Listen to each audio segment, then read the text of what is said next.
नमस्कार, बहुत स्वागत है सभी दर्शकों का। मैं मीरा राजपूत। जिसको दूल्हा बनकर जाना था वो खुद बाराती बनाया।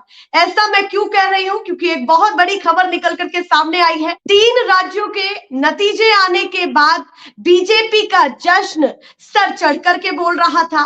उसके बाद खबरें ये निकल करके सामने आई कि अब आगे क्या होगा। जो मुख्यमंत्री की लड़ाई है वो भाजपा संभाल भी पाएगी या नहीं, अब वो भी खत्म होती हुई दिखाई दी है। क्योंकि तीनों राज्य के मुख्यमंत्री कौन होने वाले हैं, बीजेपी ने स्पष्ट तौर पर ऑफिशियल तौर पर बता दिया है कि छत्तीसगढ़, मध्य प्रदेश और राजस्थान 3 बड़े दिग्गज नेता कौन होंगे, सूबे के मुख्यमंत्री कौन होंगे। अभी जिस समय मैं आपसे बात कर रही हूं उससे लगभग आधा घंटे पहले ये सारी चीजें क्लियर हो चुकी है कि अब राजस्थान का भी कौन मुख्यमंत्री होगा। एक ऐसे चेहरे को उतारा जिसका नाम दूर दूर तक नहीं था, और ऐसा ही कुछ मध्य प्रदेश में हुआ। राजस्थान में भजन लाल शर्मा को मुख्यमंत्री की कमान सौंप दी गई है। तय हो चुका है सर्वसम्मति से भजन लाल शर्मा को मुख्यमंत्री की कमान दे दी गई है। ये वो चेहरा है जो पहली बार मुख्यमंत्री के लिए, वो तो छोड़िए कि मुख्यमंत्री की रेस के लिए तो छोड़िए, पहली बार विधायकी के लिए उतरे और जीते। और जीतने के बाद उन्होंने भी नहीं सोचा होगा कि पहली बार विधायक बनते ही मैं मुख्यमंत्री बन जाऊंगा। भाजपा ने सबको चौंका दिया है अपने डिसीजन से। और देखिए, चुनाव के बीच में भी ये बातें बहुत ज्यादा चली थी कि बीजेपी उसको बाराती बन जाती है जिसकी ख्वाहिश दूल्हा बनने की होती है। तो इसी पर ज्यादा चर्चा करने के लिए इतनी बड़ी खबर सामने आई है। तीनों राज्य के मुख्यमंत्री सामने आ चुके हैं। मोहन यादव मध्य प्रदेश से, राजस्थान से भजन लाल शर्मा, वहीं छत्तीसगढ़ से विष्णुदेव साय, आदिवासी का बहुत बड़ा चेहरा। इन तीनों ही चेहरों पर बातचीत होगी। खबरें क्लियर हो चुकी हैं सारी। ये जो हलचल, बवंडर, हंगामा मचा हुआ था वो बहुत हद तक क्लियर हो चुका है। और उसी पर ही ज्यादा बातचीत करने के लिए 2 चेहरे मेरे पास ऐसे हैं जो टेक्निकल टर्म्स को लेकर के बातचीत करने वाले हैं। एक मेरे सहयोगी है ज्योतिष, और दूसरी तरफ आप अंशु ठाकुर को देख रहे हैं जो एक काफी अच्छे सोशल एक्टिविस्ट हैं। अपनी बातों को बड़े संजीदगी, स्पष्ट तरीके से रखने में माहिर है। और पहले मैं शुरुआत करूंगी अपने साथी पत्रकार से। ज्योतिष, जिस तरीके की खबरें ये जो निकल करके सामने आई है, मैंने एक बात कही थी कि जिसको दूल्हा बनने की ख्वाहिश थी वो बाराती बनाया। ये बातें मध्य प्रदेश के चुनाव में भी चली थी जब कैलाश विजयवर्गीय गए थे अपने बेटे का टिकट मांगने के लिए और उनको खुद विधायकी में उतार दिया। तो ये जो सीएम की जो लड़ाई दिख रही थी, अब चेहरे सामने आ चुके हैं। चौंकाने वाले चेहरे, सीएम चेहरे निकल करके सामने आए हैं। पहली चीज आपके दिमाग में क्या चल रही है? आपने भी चुनाव कवर किया, तो अभी क्या हलचल आपके दिमाग में चल रही है? पहली चीज तो यही है, आपने बताया कि जो दूल्हा बनने गया था वो बाराती बनकर वापस आ गया। तो मैं कहना चाहूंगा कि बाराती जो बनकर आया है उसने दूल्हा बनने की बहुत कोशिश की थी, लेकिन परिवार वालों ने मना कर दिया। मोदी शाह का जो परिवार है उसमें वो फिट नहीं बैठते, क्योंकि वो परिवार जो था वो अटल बिहारी वाजपेयी के जो परिवार है वहां से आते हैं। तो कहीं ना कहीं आप मध्य प्रदेश हो या राजस्थान हो, दोनों ही जगह देखिए कि जो परिवार अलग था, यानी कि अटल बिहारी वाजपेयी का जो परिवार था, उस परिवार को पहले साइडलाइन किया और ऐसे चेहरों को इन जगह पर बैठाया जा रहा है जिनको कोई नहीं जानता या बहुत ही कम उनके लोकल इलाके में जानते होंगे। इसको आप जो भी कह सकते हैं, लेकिन मुझे भी अंदाजा कहीं से कहीं तक इन नामों का नहीं था। मैंने पहली बार इनका नाम सुना है जिनको आपने राजस्थान में इनको मुख्यमंत्री बनाया गया है। पहली बार वो विधानसभा पहुंचे और पहली बार ही मुख्यमंत्री बन गए। बिल्कुल बिल्कुल बिल्कुल। अभी जिस तरीके से आपने कहा कि उनको बाराती के साथ साथ चाह थी कि मैं कब मेरे दूल्हे का नंबर, मतलब मेरा नंबर कब दूल्हे की लिस्ट में आएगा। पर देखिए, तैयारी उन्हीं के लिए हुई थी, जोरदार तैयारियां हुई थी। पहले मैं अगर शुरुआत करूं मध्य प्रदेश से, तो सिंधिया एक ऐसा चेहरा रहे जो कांग्रेस से छोड़ करके और भाजपा के खेमे में चले गए, तो कहीं ना कहीं उनकी भी ख्वाहिशें रही।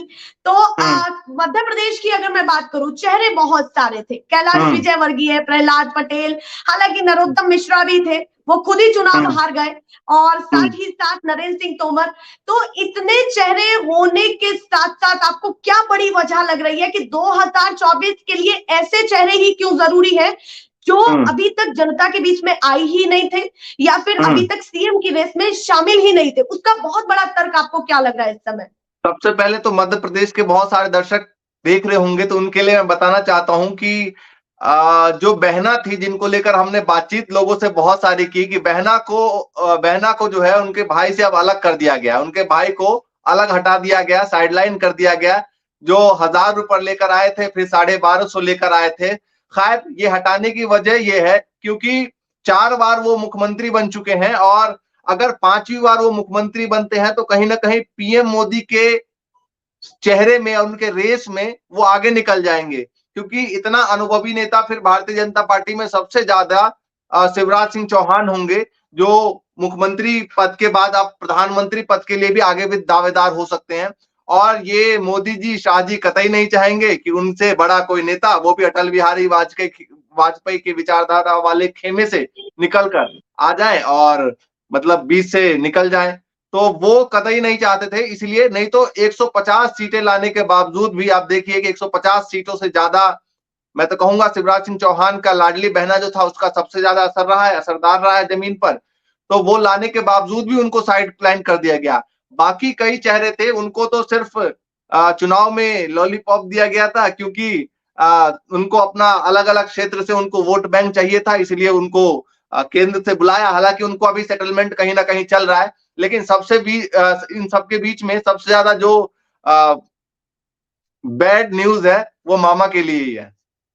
देखिए, आपने शिवराज मामा का जिक्र किया, एक अंतिम टिप्पणी ले लेती हूँ, उसके बाद अंशु ठाकुर के पास भी मैं जाऊंगी।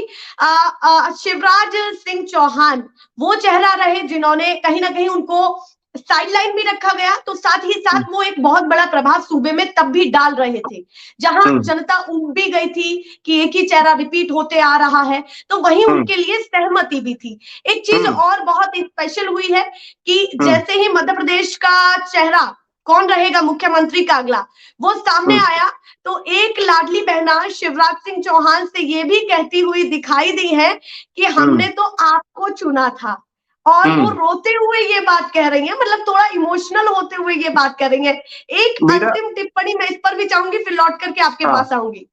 देखिए, चुनाव जिस दिन जीते शिवराज सिंह चौहान, अगले दिन से शिवराज सिंह चौहान ने पूरी कोशिश की, पुरजोर कोशिश की कि एक बार फिर से मैं मुख्यमंत्री बन जाऊं। इसलिए आपने देखा होगा, चुनाव खत्म हो गया लेकिन रैलियों का दौर खत्म नहीं हुआ। वो छिंदवाड़ा भी गए और उन सीटों पर खासकर गए जहां पर वो चुनाव हारे थे। उन्होंने ये जताने और बताने की कोशिश की कि सिर्फ विधानसभा चुनाव तक मैं मेहनत नहीं कर रहा हूं, मैं मोदी जी के लिए लोकसभा चुनाव में अभी से लग गया हूं। तो उन्होंने दिखाने की कोशिश की, इमोशनल कार्ड भी काफी खेला, बहनों से बातचीत की, काफी वीडियो वायरल भी हुई, लेकिन सारे दाव पेच वही खत्म हो गए जहां पर वो 5वीं बार मुख्यमंत्री बनते। बिल्कुल, जहां पर वो 5वीं बार मुख्यमंत्री बनते, यही सबसे लिए, अगर वो हो सकता है कि दूसरी बार होता तो वो बन जाते, लेकिन 5वीं बार अगर बनना हो तो वो बिल्कुल।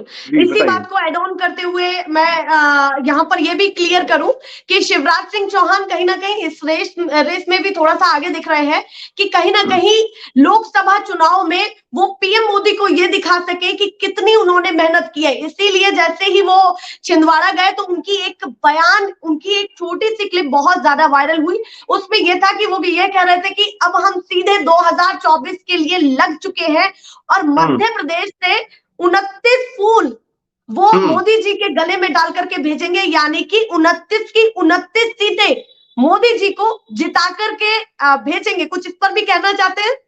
बिल्कुल, आखिरी में मैं यही कहना, बिल्कुल, अभी जो मैंने कहा था इससे पहले कि इमोशनल कार्ड खेलने की उन्होंने खूब कोशिश की थी कि मोदी जी को कैसे ना कैसे करके मना लिया जाए, लेकिन मोदी जी और अमित शाह जी जो है, जिन्हें चाणक्य कहा जाता है, उनको पता है कि इमोशन से नहीं चलता। 2024 का चुनाव इमोशन से नहीं जीत पाएंगे, उसके लिए आंकड़ों की जरूरत है और सीटों की जरूरत है।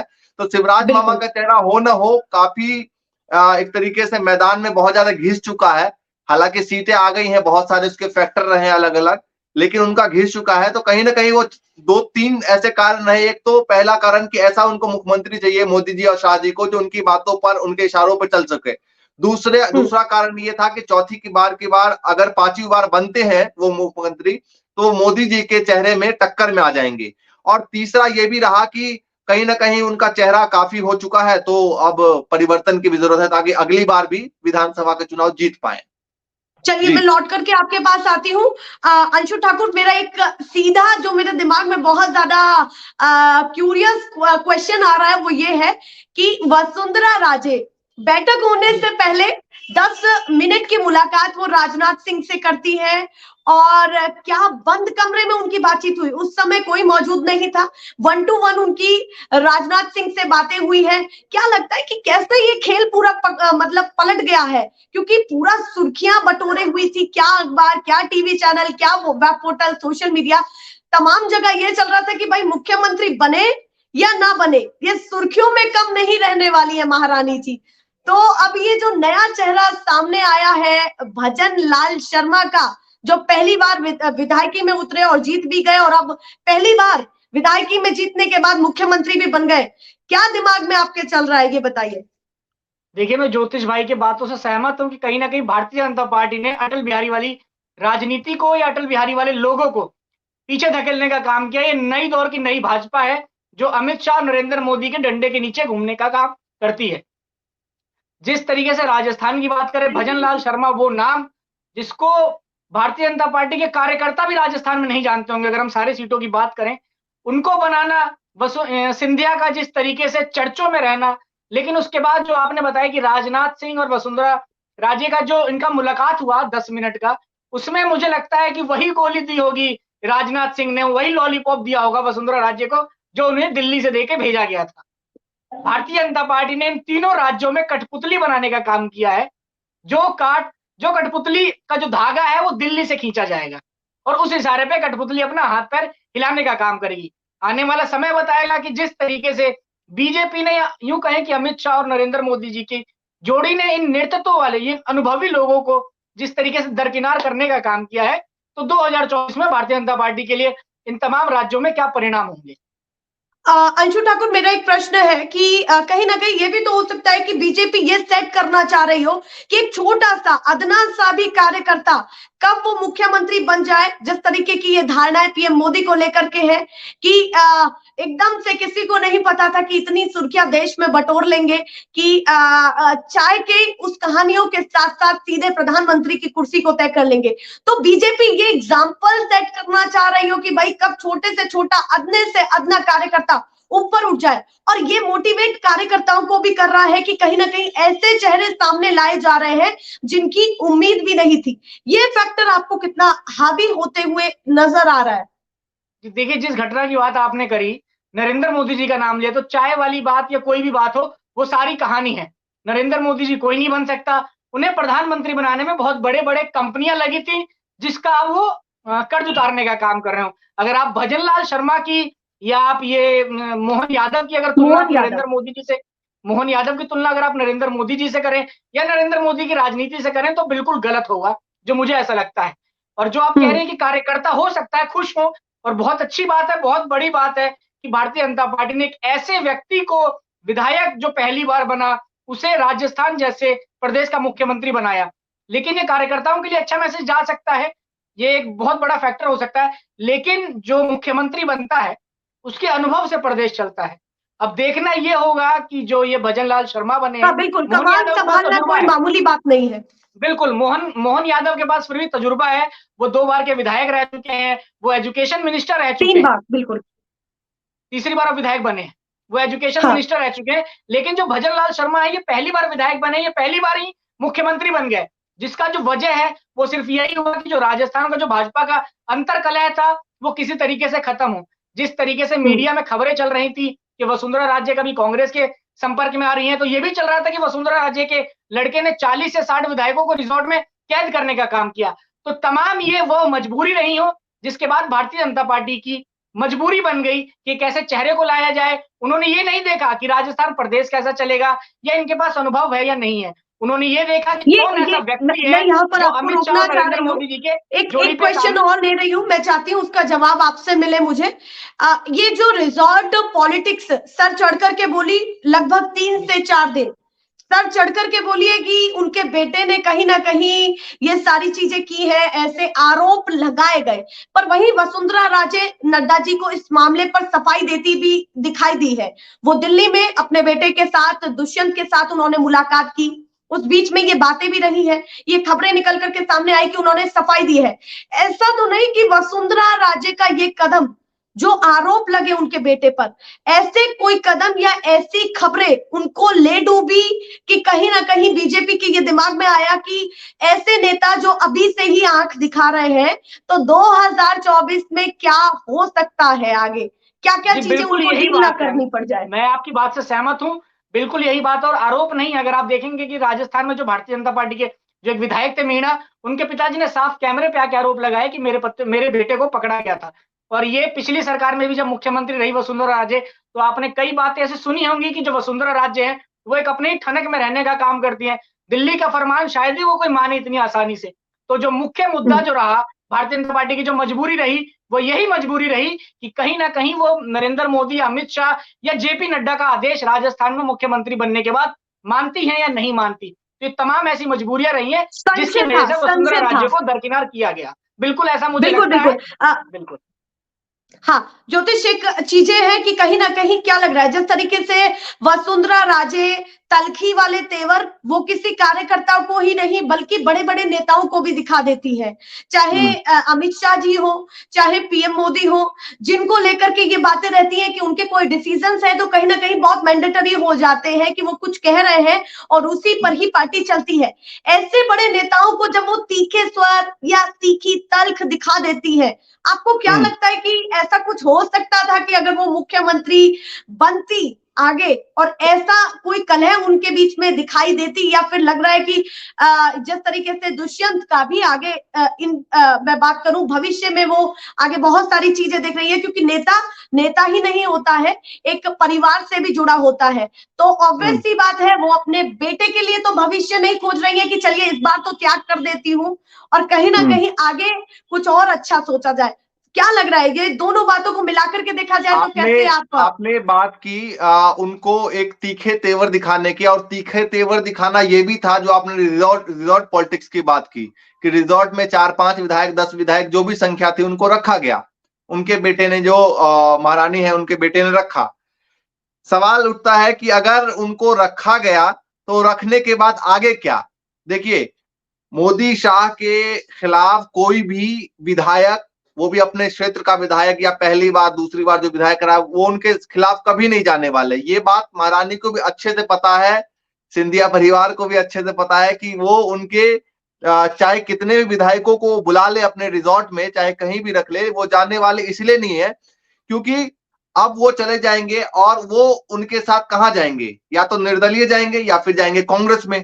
कांग्रेस में क्या फ्यूचर होगा उनका वो अच्छे से उनको मालूम है, और उसके बाद मोदी जी और शाह जी के खिलाफ जाने और वादा खिलाफी करने का नतीजा क्या होगा ये भी उनको अच्छे से मालूम है। और ये बात अच्छे से इसका कारण एक ये भी हो सकता है कि जो कांग्रेस के या और पार्टी के जो विधायक है उन्हें भी पता है कि नरेंद्र मोदी और अमित शाह जी के जाने के बाद क्या हो सकता है उनके साथ, तो इस वजह से शायद वो रिजॉर्ट पॉलिटिक्स है वो फ्लॉप हो गई। क्योंकि जो अमित शाह जी का जो तंत्र है वो पूरा देश जानता है कि जो अपने पार्टी को विधायक, जो दूसरे के पार्टी के विधायकों को नहीं बख्शता, वो अपने पार्टी के बाकी विधायकों को कैसे बख्शने का काम करेगा। मुझे लगता है इस वजह से कहीं ना कहीं, चूंकि ऐसा तो है बिल्कुल कि राजस्थान में उनका बहुत अच्छा पकड़ है, बहुत अच्छी पकड़ है और उनके पास विधायक है, लेकिन इतनी भी ज्यादा संख्या नहीं है कि वो कहीं सरकार गिरा सके। कई जगह मैंने पढ़ी कि 65 विधायक, 70 विधायक हैं, लेकिन बिल्कुल मुझे ऐसा नहीं लगता कि उनके पास इतने ज्यादा संख्या विधायक हैं। मुझे ऐसा लगता है कि 20 से 25 की संख्या है जो उनके पास विधायक है, जो कि अगर कांग्रेस के साथ भी एक बार को चली जाती तो सरकार नहीं बन पाती, इसीलिए सिंधिया ही चुपचाप बैठ गई हैं। नहीं, यहां पर मैं एक फैक्टर क्लियर करना चाहूंगी। इससे पहले जब सरकारें अल्पमत में डालने की कोशिश की या फिर बगावती सुर वसुंधरा राजे ने इससे पहले भूतकाल में भी दिखाने की कोशिश की है, तो पहले का वो दौर भी था जब उन्होंने 115 मतलब लगभग उनके पास बहुमत से ऊपर बगावत करने वाले विधायक थे। उस समय भी वो भी एक समय था वसुंधरा राजे का कि बहुमत से ऊपर वो उतने विधायक अपने साथ दमखम में रखती थी कि बगावत कर सके। तो अपनी एक मुझे लगता है पार्टी भी उस समय बनाती या कुछ करती तो कहीं ना कहीं वो उस राज्य में इतनी स्ट्रॉन्ग थी। मैंने यही कहा अभी कि वो विधायक भी ये सोचेंगे कि यहां से जाने के बाद आगे क्या, निर्दलीय सरकार बन नहीं सकती, कांग्रेस में जाने के बाद उनका पता नहीं क्या होगा, पूर्ण बहुमत मिलेगी नहीं मिलेगी, हो सकता है कांग्रेस से कुछ विधायक टूट के बीच में बीजेपी में आ जाए। तो उनको जब तक अपना कुछ विधायकों को अपना बेस नहीं दिखाई देगा कि यहाँ जाने के बाद सत्ता मुझे कहाँ मिलेगी, तो फिर वो सत्ता को छोड़ के क्यों जाएंगे? सवाल ये उस समय अमित शाह पॉलिटिक्स नहीं करते थे राष्ट्र की। हाँ, चलिए इस टिप्पणी के साथ साथ एक चीज और मैं जानना चाहती हूँ कि अभी जिस तरीके से नाम सामने आ रहे हैं मुख्यमंत्री के, तो अब सामने क्या आ रहा है, अब तो पूरी तरीके से रिवील हो चुका है तीनों राज्यों के, तो विपक्ष ने घेरना शुरू कर दिया है। सबसे पहले ट्वीट आया है जयराम, हाँ जी कुछ कह रहे हैं ज्योतिष? जयराम रमेश के ट्वीट को लेकर सबसे पहले उन्होंने निशाना साधा है कि किसी घोटाले वाले मामले में जो मुख्यमंत्री बना है उनके हाथ उज्जैन मास्टर प्लान को लेकर। हाँ, तो उन्होंने ट्वीट, अभी मैं देख रहा था तो उनका ट्वीट चल रहा है लगातार, वो कह रहे हैं कि ऐसे सीएम को बनाया गया है जो पहले ही लिप्त है इन मामलों में। बिल्कुल, इस चीज को मैं मेंशन कर दूं, उन्होंने ये बोला है कि बीजेपी ने चेहरा उतारा भी तो ऐसा उतारा जिस पर उज्जैन मास्टर प्लान के हेरफेर के बड़े गंभीर आरोप है, ये उन्होंने मेंशन किया। यानी कि वो ये जताना चाह रहे हैं कि भैया इतना देर भी आए और दुरुस्त भी नहीं आए, ये वो कहने की कोशिश कर रहे हैं। तो अंशु जी मैं इस पर ही टिप्पणी चाहती हूँ। देखिए ये तो चलता ही रहता है कि कभी विपक्ष पक्ष पर आरोप लगाता है, पर ये जो आरोपों की झड़ी अभी से शुरू हो गई है कि कितना बुरा पाएगी विपक्ष, या फिर उसको थोड़ा तो चिंतन मंथन करने की जरूरत है कि बीजेपी जैसी बड़ी पार्टी 7 से 8 दिन लगा देती है निशाने पर तीर लगाने के लिए, और कांग्रेस ये जो झट से फैसले ले लेती है उस पर कितना अभी सोचना बेहद जरूरी है कि किस तरीके से स्ट्रेटजी बना करके 2024 की जंग लड़ी जाए। और बीजेपी ने तो शुरू ही कर दी है, पता नहीं ये इंडिया गठबंधन में कितना अभी और फेरबदल होंगे। दोनों चीजों को कैसे बताना चाहते हैं ऐड ऑन करके? जी पहले मैं आपकी जो मध्य प्रदेश में जो आरोप लगा है मोहन यादव को उनकी बात करूंगा। जो आरोप है जो उन्होंने जयराम रमेश जी ने आरोप लगाया है, ये आरोप कल से चल रहा है, जब से उनका मुख्यमंत्री का नाम अनाउंस हुआ है तब से चल रहा है कि लगभग 20 से 25 एकड़ से बड़ी जमीन है जो कि मास्टर प्लान से बाहर रखी गई है। इसमें मोहन यादव का नाम पहले से आया था और इस नाम को जोड़ा गया। उसके बाद कई तरीके की वीडियोस भी सामने आ रही है, जिसके बाद मध्य प्रदेश की जनता या यूं कहें देश की जनता सोशल मीडिया पे लिख रही है कि एक नरोत्तम मिश्रा चुनाव हार गया तो दूसरा नरोत्तम मिश्रा को मुख्यमंत्री बना दिया गया। नरोत्तम मिश्रा बयान देने में बहुत आगे रहते हैं, बदले की राजनीति करने का बहुत आगे रहते हैं। एक ऐसी वीडियो सामने आई है जिसमें वो कुछ लोगों को माँ बहन की गालियां दे रहे हैं मोहन यादव जी। और इसके साथ जो दूसरी बात आपने पूछी कि जो भारतीय जनता पार्टी है वो कितना टाइम लेती है किसी व्यक्ति को मुख्यमंत्री का चेहरा बनाने में, या समीक्षा कितना टाइम लेके करती है, कांग्रेस उस काम में जल्दबाजी करने का काम करती है। आप बिल्कुल ठीक कह रहे हैं, भारतीय जनता पार्टी बहुत आगे की सोचती है, दूरदर्शी सोचती है, जब भी आज उसका परिणाम आया। मुझे जो लगता है कि चाहे मध्य प्रदेश हो, छत्तीसगढ़ हो या राजस्थान हो, भारतीय जनता पार्टी के जो नेता हैं, चाहे वो नरेंद्र मोदी की बात हो, अमित शाह जी की बात हो या जेपी नड्डा जी की बात हो, इन लोगों ने पहले ही अपने दिमाग में बैठा लिया था कि अगर सरकार आएगी तो ना वसुंधरा राजे को मुख्यमंत्री बनाया जाएगा, ना रमन सिंह को बनाया जाएगा, ना शिवराज सिंह चौहान को बनाया जाएगा। क्योंकि जिस तरीके से आप देखेंगे कि चुनाव कैंपेनिंग के दौरान जिस तरीके से सारे बड़े नेताओं को भारतीय जनता पार्टी ने रैलियों से दूर रखा था, इसकी जो कमान थी वो नरेंद्र मोदी ने मध्य प्रदेश में संभालने का काम किया, या यूं कहें कि नरेंद्र सिंह तोमर को जिम्मेदारी दी गई, कैलाश विजयवर्गीय को दी गई, राजस्थान में यशवंत सिंह शेखावत वगैरह को दी गई। तो इसके बाद जब चुनाव पास आया तब जाके शिवराज सिंह चौहान हो या वसुंधरा राजे हो तब जाके एक्टिव हुई, और कहीं ना कहीं उनको जो सेकंड फेज बनाया गया इस चुनाव में मध्य प्रदेश की या राजस्थान की, तो मुझे लगता है कि नरेंद्र मोदी और अमित शाह जी की पहले से चाल थी कि लोगों को मुख्यमंत्री की रेस पे बाहर रखा जाएगा। आपने कहा कि कांग्रेस ने रखा, आप कुछ कह रहे थे? हाँ, आपने कहा कि कांग्रेस ने जल्दबाजी की सीएम को बनाने में, तो मुझे लगता है तेलंगाना में कांग्रेस को लेकर कोई मतलब दो फाड़ नहीं था और क्लियर टू कट वो तुरंत बना के ले गए। और तीनों राज्यों में जो है बीजेपी का मामला, बीजेपी का पेंच जो है फंसा हुआ था। हमने देखा कि नहीं, इससे पहले जो मैं यहाँ पर क्लियर कर दूं, मैं यहाँ पर मेंशन कर दूं कि मैं इसी मामले को लेकर के नहीं बोल रही हूँ। बहुत हाँ, सारी चीजें हैं जिस तरीके हम्म, से ये कलह दिखाई दी नहीं सचिन मैं आ रहा पायलट हूँ। अशोक गहलोत की। जी हाँ, मैं आ रहा हूं। इससे पहले देरी की थी कर्नाटक में, उस समय मीडिया ने बिल्कुल 2 दिन बाद लगातार चलाने शुरू कर दिए थे कि 2 दिन हो गए, 48 घंटे हो गए, 24 घंटे हो गए, अब तक क्यों नहीं घोषणा की। हालांकि इसमें 10 दिन लग गया, लेकिन बीजेपी की एक अच्छी बात यह भी है कि वो हर चीज को देखकर करते हैं। 24 के चुनाव को भी देखकर कर रहे हैं, आगे को लेकर, आगे आने वाले मध्य प्रदेश, राजस्थान या छत्तीसगढ़ का फ्यूचर क्या होगा, वहां पर हमें किस तरह के वोट बैंक मिल उसको सकते देख हैं करके भी सीएम को बनाने से, उस फेस को बनाने से। तो ये सब चीजों को लेकर चलती है बीजेपी, बहुत दूर का सोचती है।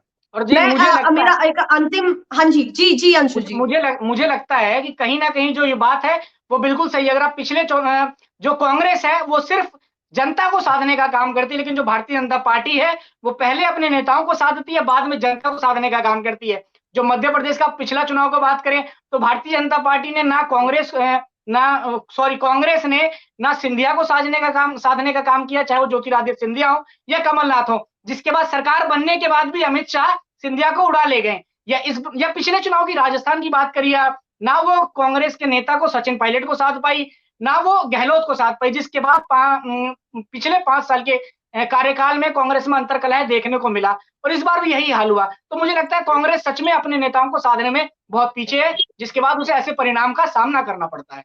बिल्कुल। ज्योतिष, मैं एक सवाल का जवाब चाहती हूँ। देखिए, ये एक बहुत महत्वपूर्ण फैक्टर है जिसको हमें नहीं भूलना चाहिए। मुझे लगता है कि कहीं ना कहीं सारी खबरों का सार वहीं से जुड़ा हुआ है। बीजेपी कहीं ना कहीं स्ट्रेटेजी बहुत अलग रखती है। छत्तीसगढ़ में एक ऐसे चेहरे को उतारती है जो आदिवासी चेहरा, एक बहुत प्रभावी चेहरा। साथ में मैं बात कर लूं, यहाँ मध्य प्रदेश की बात कर लूं, पहले भी शिवराज सिंह चौहान ओबीसी चेहरा थे, फिर से मोहन यादव को उतारा गया है, वो भी ओबीसी चेहरा है। साथ में बुनाने के लिए, सर्व समाज को बुनाने के लिए उन्होंने यहाँ पर सामान्य वर्ग से भी एक ब्राह्मण कार्ड, मैं ये कहूंगी कि ब्राह्मण कार्ड खेला है कि उन्हें इन सब चीजों का अंदाजा है कि राजस्थान का वोट बैंक कैसा है। बालकनाथ उसमें फिट नहीं बैठते हैं। राजस्थान के जातिगत आंकड़े के हिसाब से अगर मैं बात करूं तो बालकनाथ फिट नहीं बैठते हैं। वसुंधरा राजे जो सबको सर्वसम्मति से ले जरूर सकती है, पर एक बढ़ती उम्र उनका बहुत बड़ा कारण है। बीजेपी चाहती है कि कोई ऐसा चेहरा सामने आए कि जो कहीं ना कहीं आला कमान के फैसलों में भी अपनी बात को रख सके और मान भी सके, दोनों ही चीजें। साथ में वो ये भी चाहते हैं कि किसी ऐसे चेहरे को उतारा जाए जिससे हमारे कार्यकर्ता, जो हमारी सबसे बड़ी बैकबोन है, मुझे लगता है कि बीजेपी कार्यकर्ताओं पर ज्यादा काम करती है और ये प्रभाव छोड़ रही है। तो इतने सारे फैक्टर बीजेपी ने जोड़ दिए हैं अपने पॉजिटिव, जो यहाँ पर देखने को मिल रहे हैं।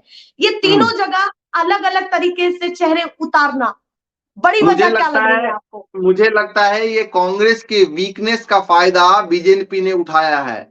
वो मैं कैसे बताता हूं, क्योंकि 2024 का चुनाव आ रहा है। राहुल गांधी ने जिस चीज पे काम की शुरुआत की, जो ओबीसी का जिक्र वो बार बार करते हैं कि कितने ओबीसी मुख्यमंत्री है, जरा बताइए कितने ओबीसी मुख्यमंत्री हैं।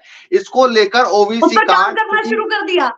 बिल्कुल, बीजेपी ने काम करना शुरू कर दिया उस पर, और मुख्यमंत्री बनाना भी शुरू कर दिया है, क्योंकि उनको पता है कि अगर ओबीसी का प्रचार 2024 में हुआ तो कांग्रेस बहुत ज्यादा आगे खेल जाएगी।